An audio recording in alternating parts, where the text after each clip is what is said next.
Hello my motor enthusiasts. Today, we're diving into the bustling world of Red Bull Racing's 2025 plans. You're tuned into F1 Motor Fever podcast. Ah, that sounds intriguing, Enzo. What's the latest with their driver lineup? Well, it appears Red Bull isn't rushing to confirm their seats for 2025. Daniel Ricciardo's future, particularly, is up in the air after being outscored by Yuki Tsunoda this season. Yuki has been quite the performer, hasn't he? Absolutely, and he's already secured his place for another season with the team. But there's more stirring in the paddock, especially around their reserve driver, Liam Lawson. Lawson stepped in for Ricciardo last year, didn't he? Did quite well if I recall correctly. Indeed, he did. And now he's in the mix for a more permanent seat, all while contributing to testing and simulator work. It sounds like Red Bull has a few aces up their sleeves.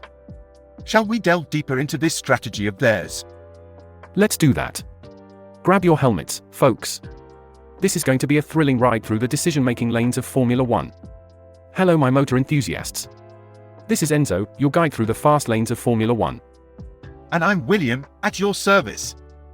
You're tuned into F1 Motor Fever podcast, and if you're as thrilled about racing as we are, make sure to subscribe and turn on notifications. You won't want to miss what we've got revved up for you. Let's put the pedal to the metal.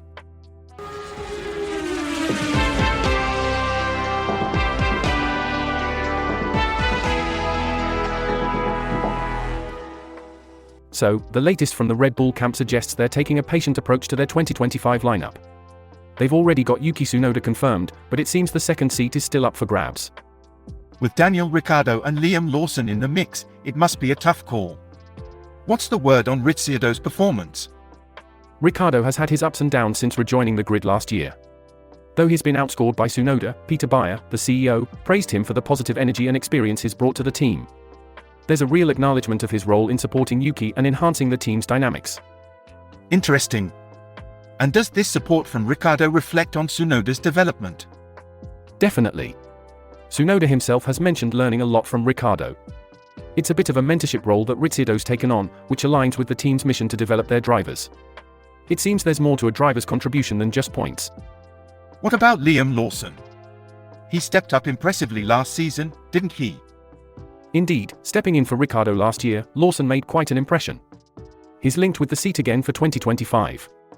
It speaks volumes about the strength of Red Bull's junior driver program, having such talented options waiting in the wings. With this focus on driver development and stability, what's the priority for Red Bull now? The focus, as Bayer put it, is squarely on improving the car currently. They are looking to enter the summer break with a solid plan and quiet discussions about next year's lineup. It seems performance remains king, but they are also weighing their strategic options very carefully.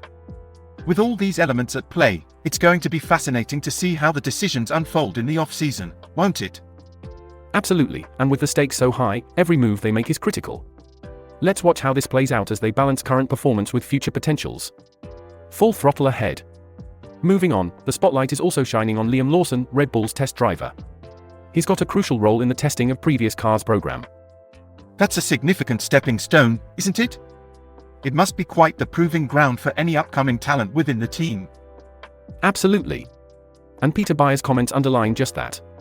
While they cherish the development of young drivers like Lawson, they're not rushing their decision for the next season. It's all about evaluating their options thoroughly. It does seem like a strategic pause, ensuring they make the most informed decision possible. How are they balancing this with the ongoing season's demands? It's a juggle between immediate race strategies and long-term team planning. While they focus on this season's performances, the behind-the-scenes work with drivers like Lawson in the simulator is crucial. They're using this time to not just score points now, but to build a robust lineup for the future.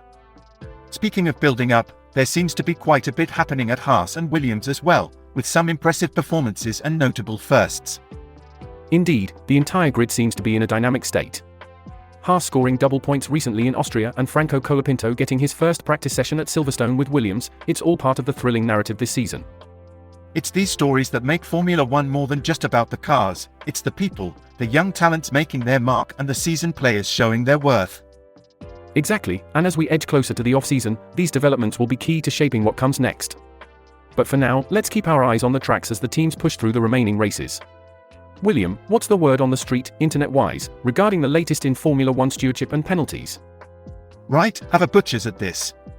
User Bwo07GP2 says, quote, "We gave Verstappen hardest penalty possible for Norris collision," says Johnny Herbert, unquote. That's a bit of a hot potato, isn't it? Absolutely, and it stirred up quite the debate online.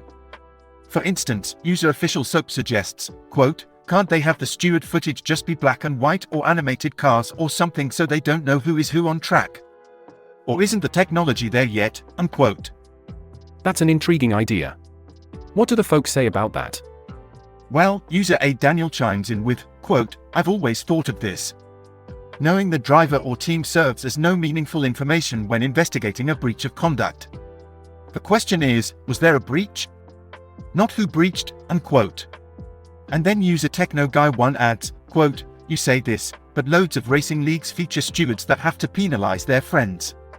If someone lacks integrity to this extent, they shouldn't be a steward to begin with," unquote. Sounds like there's quite a divide on how steward decisions should be made. Any other interesting takes?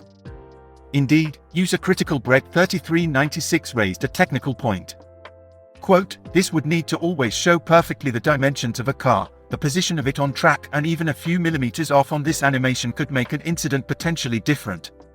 Then you also need to see the tires, the ground, any potential smoke, what parts of the car are damaged, and the list goes on," unquote. It seems like there's a lot of complexity involved in making those steward decisions as anonymous and fair as possible. Absolutely, and the discussion doesn't stop there. User Investigator Last 3594 suggests, quote, "I think the idea is that by investing the 1.5 minutes in anonymizing it, the decision-making process would be more efficient as it just looks at a neutral and factual situation," unquote. Fascinating insights.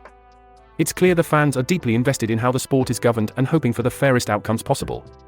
Thanks for tuning into F1 Motor Fever podcast today. We've tackled some thrilling topics, ranging from the intricacies of F1 stewardship to the role of technology in race adjudication. It's been fantastic sharing these insights with you.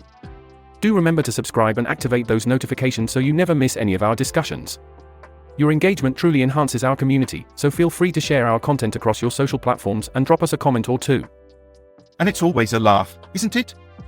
Make sure you keep us on your radar. Who knows what we'll dive into next?